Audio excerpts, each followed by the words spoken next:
This is episode 295 of the Rio Grande Foundation's Tipping Point, New Mexico. I'm Paul Gessing. And I'm Wally Drangmeister. I'm president of the Rio Grande Foundation, New Mexico's free market think tank. You can find out more about the foundation at riograndefoundation.org. Wally, another big week in terms of New Mexico public policy issues. Hope you're doing well.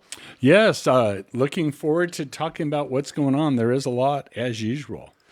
Yeah, and this time the Rio Grande Foundation found itself in many ways front and center in terms of some of the issues taking place, breaking some stories. But we'll start off with the every 2 weeks red, yellow, green, turquoise map that the Department of Health puts out. Had a little backsliding this week, Wally. Still a lot of turquoise counties, just a handful of green. Most of the big population centers remain in red or yellow, and believe it or not, a county backslid all the way from turquoise into red territory. Yeah, 12 people in the county and one got COVID. It's not quite that bad, but yes, definitely a sparsely populated county. Factor by 1,000, 12,000 people in Colfax County. Oh, wow, more than I thought. So my apologies. So. No, well, that's still pretty sparse population. The big towns up there are Raton. Yep. So if you've driven up I-25 to Absolutely. Colorado, you may have stopped in Raton. And, of course, Angel Fire, which is a lovely hamlet. It is in Colfax County. I did not know that. Yeah. So interesting. I wouldn't mind living in that part of Colfax County. But we have Bernalillo County, Valencia County, Sandoval County, Lincoln County, Chavez County, Doñana County, San Juan County, which had been in turquoise at one point. Those are all yellow. Yeah, and I just saw a note coming out of Farmington that they're getting close to the red, so they're panicking. Oh, they are very close to the red. 4.93% is their test positivity. Of course, 5% is the level at which you bounce back up into the red. Of course, we have been told or heard rumors that there may be changes. Well, it's not just rumors. Right here on the Department of Health's website, there's an indication that there are some considerations that the system will be revised. You know, again, the positivity rate, if fewer people are getting tested, only people who are really sick with the well-known now symptoms of COVID-19, those folks are going to more than likely come down with the virus or be with the virus. And you know, there's all kinds of other indicators, but it is frustrating, and it's got to be incredibly frustrating for businesses in Colfax County, especially restaurants, which had been pretty open under turquoise. Likewise for Angel Fire, likewise for San Juan County, which has gone from turquoise to borderline yellow, could be red soon, that they are fully open indoor dining restaurants and other places, and then you suddenly have pretty strict requirements imposed by the state of New Mexico. And it's something we've talked about extensively, but we figured we'd update folks on where things stand, because as we've talked about, and as we're going to relay here shortly, not much science going into this whole thing. But any thoughts, Wally? Well, I do think that the game has changed. You know, the red, yellow, green, and then the Johnny come lately of turquoise. Its time is maybe come and gone. Needs some new metrics. It's all about getting people vaccinated. And at some point, COVID has proven to be, it's a virus that if you're exposed to it, it's still very, very contagious. And if you don't want to get a vaccination, that's fine. But it's interesting that, if we're going to stick to this rubric, if you will, that we have in place, I think it's going to just hurt the state economy even more than it's been hurt. And to what end? We've seen the states that are the most closed down tend to not be highly correlated to the best results. So I do believe it's time to move on and get a new system in place and just get back to business. Not that COVID is going to go away anytime soon, maybe never in our lifetime, but it's the time that we deal with it in a little more rational fashion than what we've been doing. Yeah, and definitely hoping you are right. We'll see. We've heard rumors, even from as high as David Scrase, saying that they're looking at revisions to the turquoise, red, yellow, green. Yeah, and when it's David Scrase, it's more than a rumor. It's a policy consideration, if you will, don't you think? So it's always a rumor until they actually say what's going to happen. Oh, exactly. But the point is I think they realize that it needs to happen, and we've seen even places like California that has been very locked down. They're opening things up there, and hopefully we'll follow suit here. Yeah, and on the virus, of course. Rio Grande Foundation made some pretty big headlines last week when we released the transcript of a deposition. This is in a case relating to trampoline parks, a subject near and dear to my heart, where we had gone to a Rio Rancho-based trampoline park back in October, as well as in December with the kids. So much higher, problems with COVID, much higher rates, all that stuff back then. And yet those facilities had been open, which they're now closed because the governor realized there might have been a loophole in the language and decided to shut them down. So the Tracy Collins, MD, she is the New Mexico Secretary of Health, on February 19th, 2021, gave a deposition on how the administration, the Lujan Grisham administration, is creating these rules and requirements. And here are a few of the takeaways from that presentation. And you can find this deposition transcript. You can find the full version with her actually talking on YouTube. But one, the Department of Health does not consider the economic impact of lockdowns in crafting its public health orders. I think that is pretty obvious at this point, but it's worth noting. The Department of Health does not adjust positive COVID test results to account for false positives. It's widely recognized that the sensitivity of those tests can sometimes determine what the positivity rate is, and meaning that there are false positives. There's no accounting for that in New Mexico. The Department of Health cannot explain why Florida or Texas, which are not locked down, have lower COVID fatality rates than does New Mexico. And that goes for any other state. They don't have any data or any explanation as to why those states have succeeded, where New Mexico has, quite frankly, a higher death rate. Department of Health does not take into consideration adverse impacts like depression, suicide, childhood obesity. Clearly, education results were discounted and then suddenly accounted for as the governor pushed for in-person schooling. The legal staff is a big part of what happens here.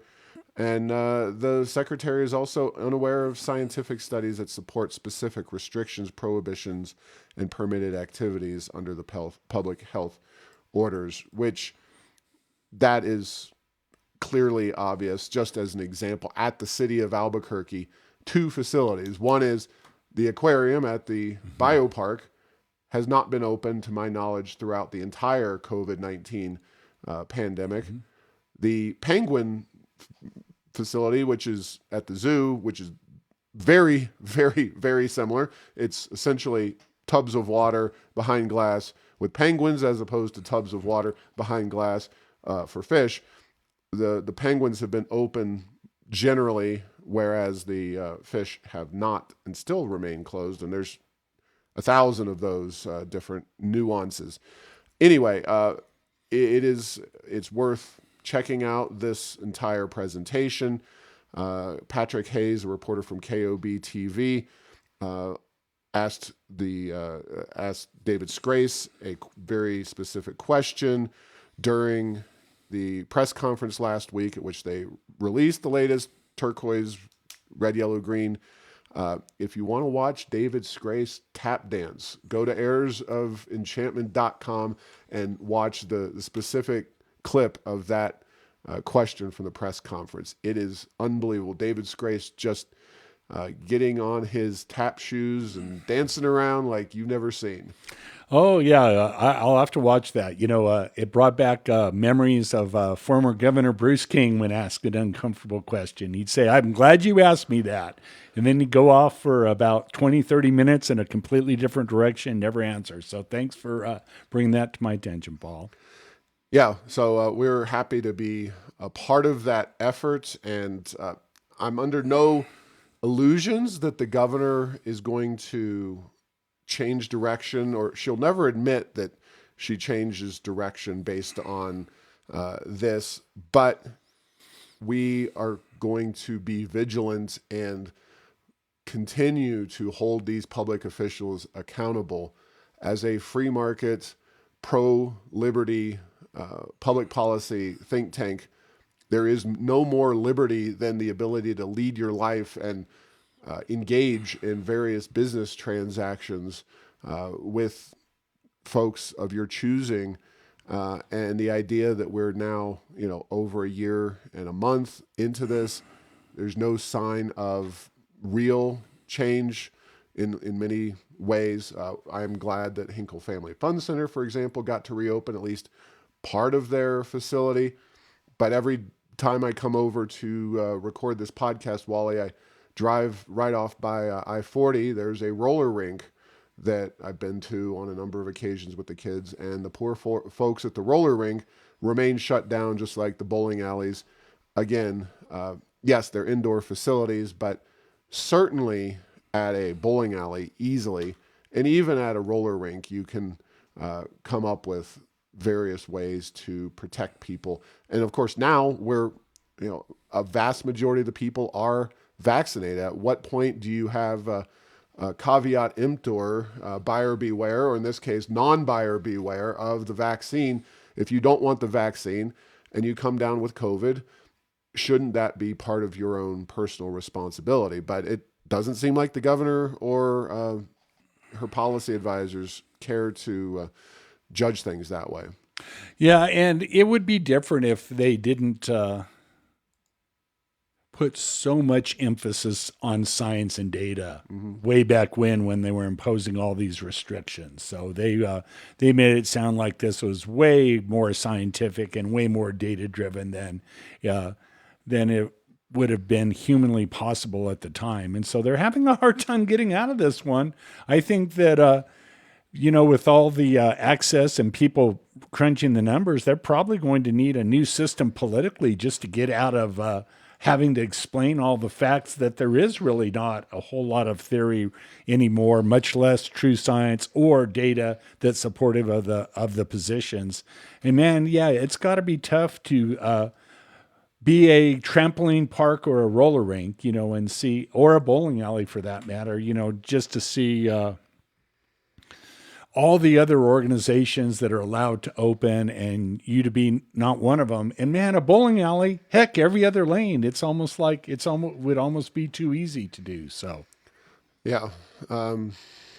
So going back into the science of COVID yet again, and this is basic stuff that we've said pretty much all along. Maybe the first few weeks we were kind of unsure because, like everybody else, we didn't know a heck of a lot about COVID at the time. But the idea of mask wearing in the great outdoors, Wally, it seems like the science is finally catching up with the reality, at least for folks like you and I. And again, we've talked about early on and throughout this process.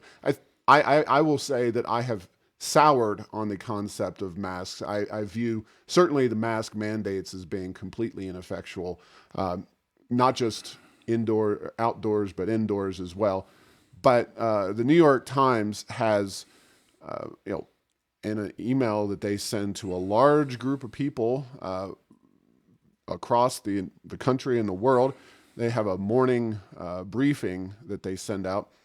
And sure enough, suddenly masks outdoors are not something that the New York Times or scientists really endorse, which I know those are two different things, but if the New York Times talks to a scientist, chances are they are talking to them because the New York Times infrastructure, which definitely to the left, whether you call them center left or creeping further to the left, I would say they're somewhere in that territory, but they're not going to necessarily dive deep to find scientists that disagree with their views. They're not going to be talking to Bruce Bunker about climate change as we did on the podcast.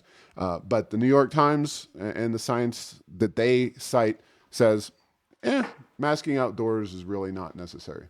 Yes, and yeah, that's been the one, Paul. That's been my pet peeve because, it would be great in life if there were no trade-offs with anything. But one of the things is that by discouraging outdoor activity, making people wear masks, there's a lot of problems that have come up from weakened immune systems, from people just staying at home with their masks on, not getting outside and exercising and the like. And so, yeah, I think it's time to call that one. It's like I say right here and right now, it's time to get rid of masks outside. And I'm starting to when I go ride my mountain bike in the foothills in the Bosque quite a bit, and there's more and more people that they don't even make a pretext of having the mask there if somebody passes. So I think people are starting to vote with their actions, but I do think the policy needs to come in line on that one in particular. Yeah, and maybe there's an element of people losing respect for the law. Of course, this has been a concern from day one. But I'm going to read actually what the New York Times had to say, and they cite science in this email. So, on the issue of outdoor mask wearing, it helps to review a basic fact. There are few, if any, documented cases of brief outdoor interactions leading to COVID transmission. If you're passing other people on a sidewalk or sitting near them on a park bench, which, by the way, passing on a sidewalk and sitting on a park bench are two very different interactions based on the level of time. I mean, you can sit very close to somebody on a park bench for quite a long period of time, depending on what's going on. But anyway, this is, again, quoting from the New York Times. The exposure of exhaled particles appears to be too small to lead to infection. Furthermore, the quote, a scientist here, named to be given at the end, viral particles quickly disperse in outdoor air, and the risk of inhaling aerosolized virus from a jogger or passersby are negligible. This is Tara Parker Pope, citing an interview she did with Lindsay Marr of Virginia Tech. So the Lindsay Marr is the scientist. Another scientist, Dr. Mugecevic, good luck on pronouncing that one, Mugecevik, an infectious disease expert at the University of St. Andrews, says outdoors is, quote, not where the infection and transmission occurs. Now, for you and I, that is, of course, welcome news. And because we are grown adult people and free, we can generally do whatever the HE double hockey sticks we want, and the governor can go stick it. But the people who are still working out outdoors who can't do that are unfortunately young people. And there have been numerous cases increasing, not just across the country, but in New Mexico. KRQE, April 16th, 2021. Rio Rancho runner collapses during masked cross-country competition. It's just absurd that we are putting our young people through this. It's really long overdue. It was never time to wear masks during football games, baseball games, cross-country, or basketball, whatever they may be. Yes, you theoretically are indoors in some of these basketball arenas, but and I'm not a scientist, but I will say that the resemblance of a basketball arena in a high school setting, especially, is much more akin to the outdoors than it is to the places where the virus has been spreading more, which is a truly enclosed place with a lower ceiling. These basketball gyms tend to be, 40, 50 feet high ceilings. The air circulates through them quite well. I suspect, well, let's put it this way. I've been playing basketball pickup in a gym locally here under the radar with a group of people for most of the duration of COVID-19 and have yet to hear of any person in that group or myself getting COVID-19 from playing basketball. So there's that. Yes, and we're seeing, are masks effective? Probably not. Will they go away? It just seems like it's taken on this whole political life of its own, that somehow that if you're not wearing a mask, that you're for COVID. It's like this. It's become a symbol, and hopefully this will end quickly, at least outdoors and maybe beyond. And if you want to wear a mask, you know what? People wear masks around the world, and it made them feel better before COVID. They're free to do so. But if you've had your double vaccination and you're out and about, I'm not sure what the mask is supposedly going to be doing to benefit you or anyone else for that matter. One expects that banks especially would decide at some point people without masks would be the ones they want doing business, and ones with masks will be the ones that they return to not wanting in their stores. That was a big notable shift, although the bank that the Rio Grande Foundation banks at nowadays, they had been drive-through only for much of the duration, which is one of my pet peeves about this entire thing. Drive-throughs, not just banks, but in general. You talk about ungreen, unenvironmentally friendly to be sitting there idling in lines, especially some of these long lines. Right. They've had issues in some facilities with car accidents where the line gets so long because the drive-in area is not lengthy enough, so you have people winding up on major thoroughfares, and just the lack of personal contact, customer service, and of course at fast food places, the mistakes are rampant at those kinds of drive-throughs. I much prefer to go in, and if they get something wrong, I know it by the time I walk out the door. Anyway, no, and Paul, I had that experience early on in the mask wearing. It's like putting your mask on to go into a bank. That's a little bit interesting. And I will say that, there's been a lot of changes in how business is done. You talked about the one about drive-throughs, but like both of the banks I use for both business and personal have kept upping their deposit that you can do on the app. It used to be in the hundreds of dollars, and now you can deposit some pretty darn big checks just on your app. And that's one of the changes that two of the banks I deal with have made. So a lot of things are changing because of COVID, but not the masks, at least not yet. Yeah.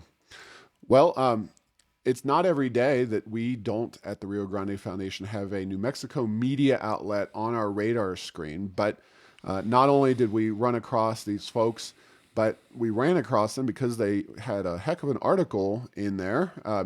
The Sierra County Sun, from the title, you can probably imagine that they are in Sierra County, which is Truth or Consequences, a couple hours down south of Albuquerque, home of the New Mexico Spaceport, and a author for them, the D. Jackson Warren is the individual's name. And again, you can go to heirsofenchantment.com and read this article. It is one of the best pieces I've ever read about the challenges and flaws of the New Mexico Spaceport, which is coming up this October 2021, on its 10th year of being wide open to any comers who wanted to launch manned tourism space flights. Anyway, Sierra County Sun, I won't go through all the data, but they do cite Rio Grande Foundation research, which may make it so great as an article, but the article has plenty to say, and it is interesting because Sierra County is no doubt one of the poorest in New Mexico, a poor state already. They are grasping for any economic opportunities that they have. Hot springs just aren't enough to build your entire economy on. Of course, mining would be great, but the mining opportunities, the ability to open those mines, very restrained by environmental regulations and the outrage that inevitably crops up anytime you try to expand or start a mine. But this article really does a good job of laying out the case that the spaceport, you might as well just sell the thing off and move on, cut your losses, and try to do something better. But and to add insult to injury, isn't Sierra County and Doña Ana County, as I recall, both passed a tax increase on themselves to help fund various infrastructure for the spaceport, and the return on that taxation investment, again, in a very poor county in New Mexico, is not there, at least not 10 years into it. So, yeah, and to add double insult to injury, of course, just recently, over the last few days, the SpaceX, which is Elon Musk's private space operation, again took astronauts up to the International Space Station. This was, I guess, the first reused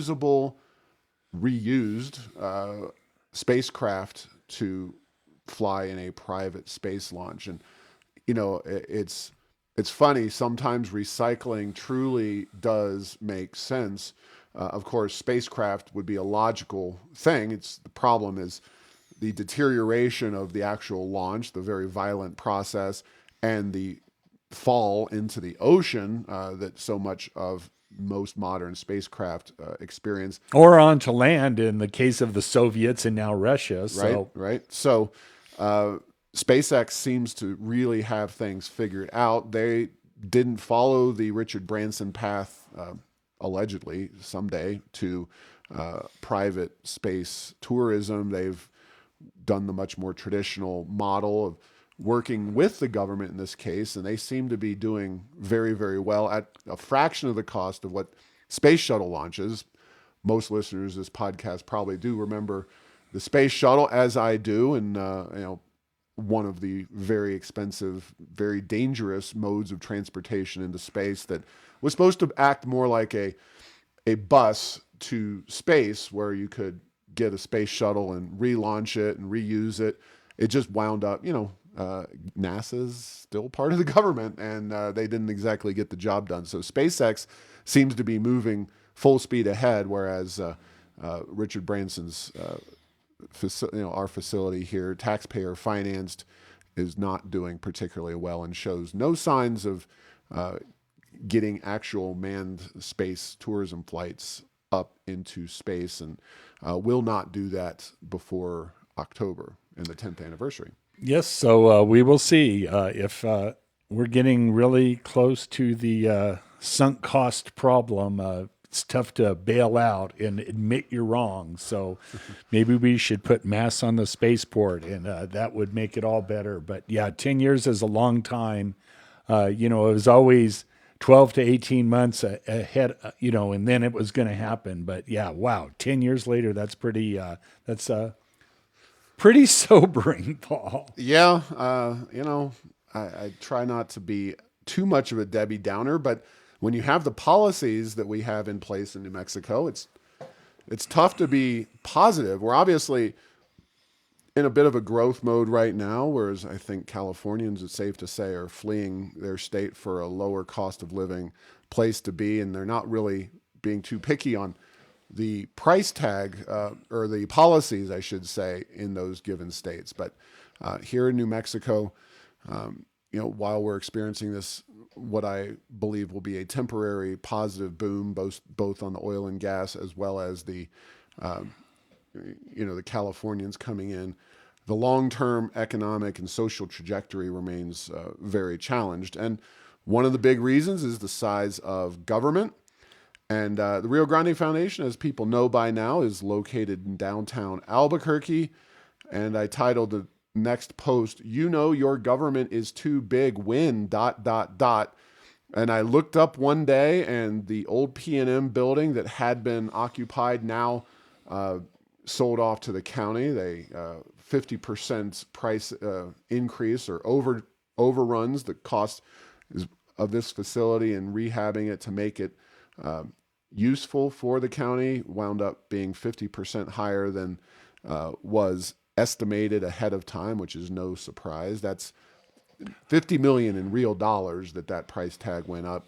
But now if you look around downtown Albuquerque, you've got homeless on the ground level, and then up you've got Bernalillo County. It's just a very large, probably 12-foot high, 10-foot high lettering. I wouldn't say it dominates the skyline. There's other taller buildings, but this is a big building, and the county is not shy about being proud about this thing. And it just, as somebody who has lived in major cities with Fortune 500 companies and big businesses, even in Washington, D.C., it's not all government buildings down in downtown Washington, D.C. It's mind-boggling that we have such a large structure here in downtown Albuquerque that is for a county. Yeah, absolutely. And in my younger days, I worked in that facility, and you're right. It's huge. It is absolutely huge. So you can get lost in that on many floors, and hopefully they will not fill that up with county bureaucrats completely. Maybe they'll have some extra space for some. Normally I'm not thinking that we need to have a lot of pool tables and ping pong tables, but I think that would be better than filling that up with county bureaucrats. Maybe. You are advocating a very innovative approach to cutting costs. Yes. Maybe some massage tables. More space we can fill with massage tables. And pinball's old school, but pinball machines. So I think the ping pong tables is the right approach. Yeah, because they're big and they're low cost. Maybe they could get a bowling alley in there, because a bowling alley, now we're really talking about space. Yeah. And I just happened to look up, of course, we're talking about cities. I didn't look up counties. I should have maybe looked up counties. Bernalillo County is a major county.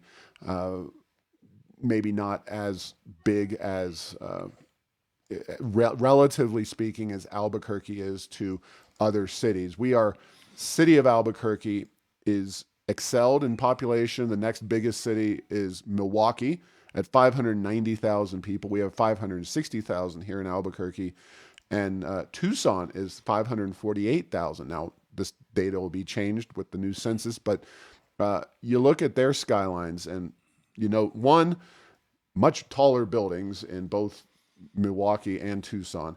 And I looked pretty hard, and I couldn't find a government-oriented building in one of those skylines. Not certainly one of the 10 or 20 or 30. In Milwaukee's case, they got really large buildings. But it illustrates it's not just the federal government that New Mexico is overly big government oriented, too dependent on.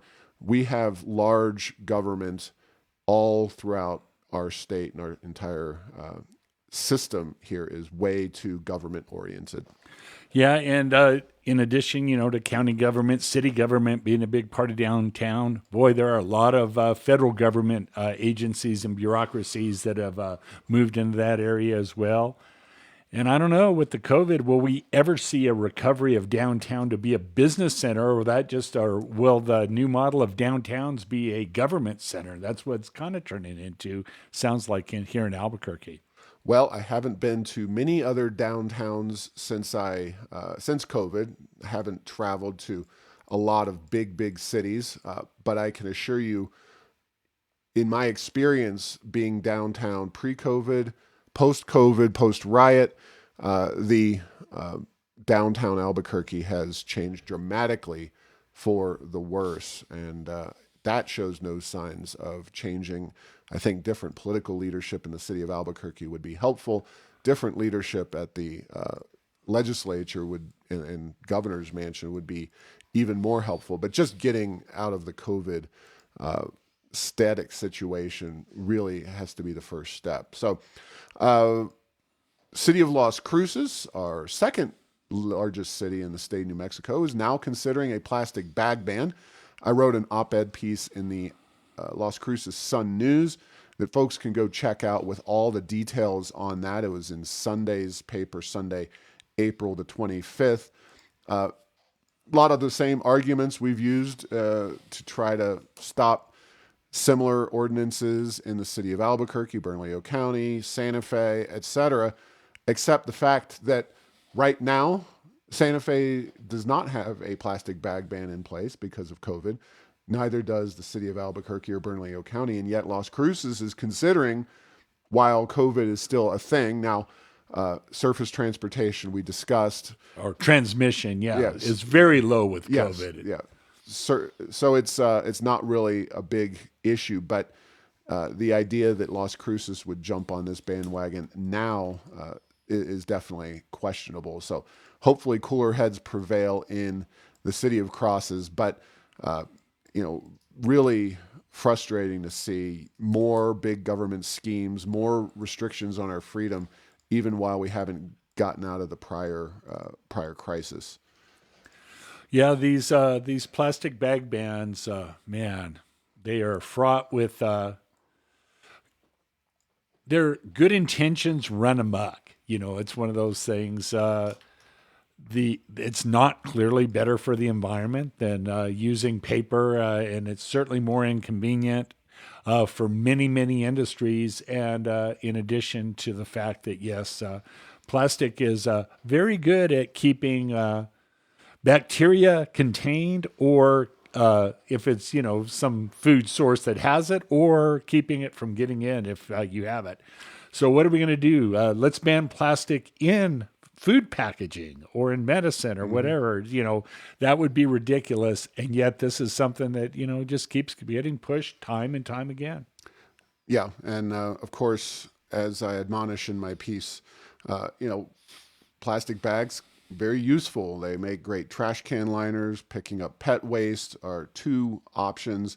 Of course, the reusable cloth bags, they may not transmit COVID, but other viruses and salmonella and lots of bacteria Yep. Can be transmitted through them.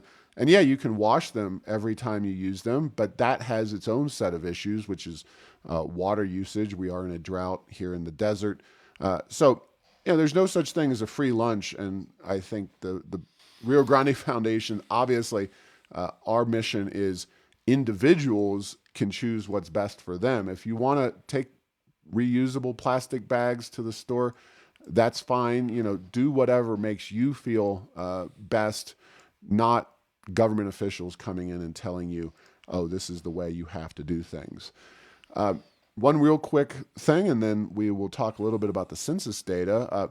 Rio Grande Foundation published payrolls for some of the New Mexico cities, mostly the larger cities, and we're going to continue to roll out additional data, just kind of stuff that we request from various governments. Could be city, could be county, could be university, whatever it might be, predominantly focusing on just making sure that data that is available is actually available online. This is just our contribution to increasing transparency and openness in government. And the group that I actually find uses this information and constantly asks us to publish that information tends to be government employees themselves, because they want to figure out what's so-and-so in county, the other county across the way, or what's so-and-so who I think they are lousy at their job and I should be doing as well or better. Those kinds of things. It's actually the government employees that tend to be most interested, although I think it's useful information to have. There are a number of counties and cities that produce and post this data on their own, but we're just making sure everybody is on the same page. And you can find that at errorsofenchantment.com, like so many of the other topics we're talking about. Finally, the Census Bureau, they've released some preliminary data I think first and foremost, notably, states that lose a congressional seat in the upcoming redistricting, it's not just a statewide thing, it's a national thing. California, for the first time ever, losing a congressional seat. Yeah, California, in my entire lifetime has been on a growth trajectory every 10 years, like clockwork. They always got more representatives until now. So it's the first time, I believe, in my lifetime. Oh, and it is ever. So, Yep. okay, there you have it. Also, Illinois, New York, Michigan, Pennsylvania, Ohio, West Virginia lose congressional representation. Not a surprise, any of those Rust Belt states. Not all of them are inordinately bad on economic freedom. California is, Illinois is definitely a state that has not done well in attracting businesses, and people are fleeing. New York as well. Michigan's been more of a mixed bag. They've tried very hard, but with mixed results. Of course, they've got the auto industry in Detroit, which is kind of when your urban core, your big city is really hemorrhaging and it's mismanaged. It's tough to make the rest of the state overcome that. Pennsylvania, Ohio, West Virginia, and West Virginia has definitely tried to do some free market oriented policies, but it's, economy is pretty reliant on a coal industry that's not going very well. So sometimes you do a lot of great policy reform, and that doesn't mean you're going to see immediate results. So those are your losers in terms of representation. The gainers in terms of electoral votes, Texas yet again, they get 2 additional seats in Congress. And, just your friendly reminder that Texas is a zero income tax, right to work state that generally speaking has a very entrepreneurial mindset. They have better, better weather. I don't know. That's a debatable one. Whether they have better, it depends on if you like hot and muggy or not so hot and muggy, some of those other states. Colorado, Florida, of course, also one of the best run states in the country, Montana, North Carolina, and Oregon. So an interesting mix of states winning and losing congressional seats. Yeah, Montana. So did they go to 2 representatives? I think they from go up one? to 2, yeah. Yeah, okay. And then there's places like North Dakota and Wyoming that they have to round them up to even get them to 1, as I recall, on the representative side. So, Well, I was going to get to that. And, Yeah. You look at this map, and again, I posted it over at errorsofenchantment.com, and you can, really dive into this thing. You can see between 2010 and 2020, which states have grown faster or less quickly than others. North Dakota's 15.8% over the last decade growth. Yeah. That is really at the higher end of things. South Dakota, not quite as fast, 8.9, but North Dakota has the oil and gas fields out there, and so they've been doing very well. Let's go here to New Mexico and its neighbors. Arizona, 11.9. Utah, 18.4. Colorado, 14.8. Oklahoma, which is not as pretty as New Mexico by any estimation available, 5.5%. Texas, 15.9. New Mexico, 2.8. Now, Paul, this may be more detail than you have early on, but, at times New Mexico's been on the cusp of potentially losing representation. Did you get into that level of detail? Like, are we solidly at 3 representatives, or if we continue to, grow more slowly than some of our neighbors, might we be in danger of losing one next time around? I haven't had a chance to fully look at that data, the new data, but I've looked at other older data, Right. And there is definitely a chance in 10 years when they do this again that New Mexico could be in danger of losing people. Generally speaking, population growth in the United States is slowing. Right. Of course, not enough children being born to native-born Americans. You do have significant immigration. Obviously, 4 years of Donald Trump put some clamps on that, what that balance is moving forward, what the best balance is moving forward. I don't have answers for you on that, but obviously it depends on what other parts of the country do as well. Yeah, and demographically, New Mexico is a very old state, and so that right there, unless there is either people moving here, an increase in the birth rate among those of childbearing age, or some other factor, the demographic forces could be against the state, just those, much less the economic ones that we talk about so much. Yeah, obviously, as people age, they do tend to die, and that is just a fact of life. Despite our best efforts, well, to the contrary. Japan is a country where the population's aged significantly, but they also live a very, very long time, and their birth rate is incredibly low over in Japan. Now, here in the United States, just to wrap this up, 3 states and a territory lost overall population during the last decade. West Virginia lost 3.2%. Illinois just barely lost population. Mississippi lost population 0.1 and 0.2%. So very small overall declines, but that's good enough to get you a less representation in Congress. And New Mexico is definitely not growing in line with its fast-growing neighbors. Puerto Rico lost nearly 12% of its population. Now, they've had significant environmental issues. They've always been a poor place in terms of their overall incomes. And because they are U.S. citizens, they can move at will. And they certainly voted with their feet in Puerto Rico. And of course, most of the folks down there speak Spanish as a first language, but they were willing in many, many cases to move beyond that and home and their traditional culture to come to the mainland United States, obviously. And that's something to watch as well. So the weather did not quite save Puerto Rico. I can vouch that Puerto Rico's weather is lovely 24/7, 365 when they're not having a hurricane. Well, yeah, I was going to say hurricanes hurt Puerto Rico, and definitely poor policy and mismanagement hurt Puerto Rico even worse on that population front. You got it. And it is a lovely place. Yes. Oh, yeah. No, I've been there more than once. It's great. And you don't have to have a passport to get there, which makes it a lot easier during times when some countries are restricting travel to and fro. But that's a topic for another time. And we're going to leave it there. Thanks for listening to this week's episode. Find all episodes at tippingpointnm.com or at the Rio Grande Foundation's YouTube channel.